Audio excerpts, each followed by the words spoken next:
Hi, I'm Miss Thorson. I'm a middle school science teacher, and every day that my students aren't in school because of the novel coronavirus, COVID-19, I'm making a short science video to share. Today we're talking about yeast.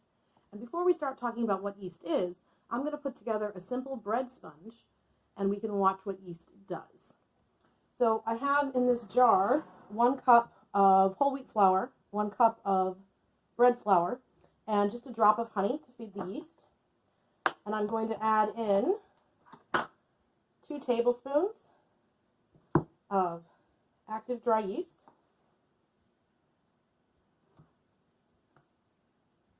and then 1.5 cups of wrist temperature water. So you want it warm but not hot. If it is too hot, if it's more than 100 degrees or 105, it can kill the yeast.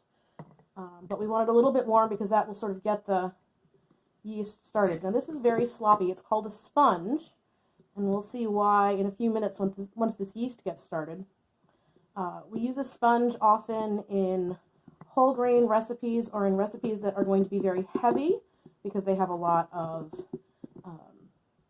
sugar or a lot of fat in them that might sort of weigh the dough down. This sponge is just a chance for the yeast to get started. A sponge is usually made with just part of the flour that's going to be in the recipe, but all of the water and all of the yeast, and then just a little bit of something sugary, in this case the honey, to give the yeast a head start and really get it revved up. Because the yeast is a living thing. And when you buy yeast that is like this is active dry yeast. This yeast is dried into little granules, and it's actually, each little piece of these is not one organism. It's many organisms that have been sort of pushed together into these little granules. And because they have been dried, we need to get them rehydrated. They are waking up, and I'm not gonna shut this all the way shut. I'm just gonna like set the lid shut like that, so air can still come in and out, but it's protected from things falling in it. Yeast is a living thing, but it needs to be woken up. So it's waking up right now in this jar, and while we are waiting for that to start doing its thing, I'm going to put this over here so we can see it. Let's talk about what yeast is. So yeast is a single-celled microorganism. It's a eukaryote, which means it has a true nucleus inside, and it is in the fungus kingdom. So yeast is actually a fungus. It's like a mushroom, except that instead of growing in yards when we've had too much rain, it is wild everywhere in nature, and it does float around in the air. We think it has been cultivated at least as far back as the ancient Egyptians. So when they were busy building pyramids and making mummies, they were also making bread that they were able to make rise with yeast they had captured from the air. The history of how yeast became something that humans cultivated, that they made on purpose, or that they grew on purpose, like a crop almost, isn't clear. Best guess is probably that somebody had a slurry of water and flour sitting around, kind of like this one, and because there is wild yeast in the air, if they left it sitting too long, they'd notice that it began to bubble. And then maybe somebody was in a hurry, they said, we're just going to bake this anyway, and they found they got a bread that was higher and fluffier and had those holes in it, and they thought, this is interesting, let's try that again. Human history is sort of full of those kinds of stories of people discovering things accidentally, and then they start to love them. The word yeast comes from the Indo-European root yes, which in this case means to bubble or boil or foam. So it was named after the thing that it made the slurry of water and flour do. Yeast is used not just for making bread. There's a different species or strain of yeast that is used for making beer and other alcohols. So humans use yeast for different things. This is what yeast looks like under a microscope. You can see they're just little single-celled organisms, so if we were in class, we could look at them like this. These little ones that have little extra bubbles sticking off of them, that's called budding. That's the way that yeast reproduce. So they are asexual, meaning they just reproduce independently. It's only one parent. and they reproduce by budding. So they don't divide immediately or completely in half. They, set off this little sort of daughter cell that is smaller, and then it will eventually break off and become its own independent cell, and then it will grow, and then it will go through budding. So that's what yeast looks like on the microscopic level. Let's talk about what our yeast is doing in here.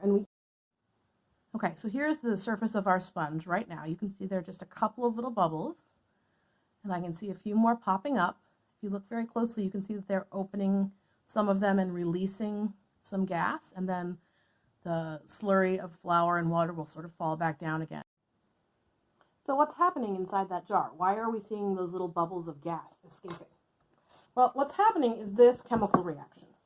So here we have sugar, glucose, and glucose is in that jar because we put in that little drop of honey, and honey has some simple sugar or glucose in it, and also because the starch inside the flour can be broken down into glucose. Starch is actually just simple sugars like this one that are all in a row. So they connect to each other in a long chain, and that makes starch. So flour is actually full of sugar that just hasn't been broken down yet.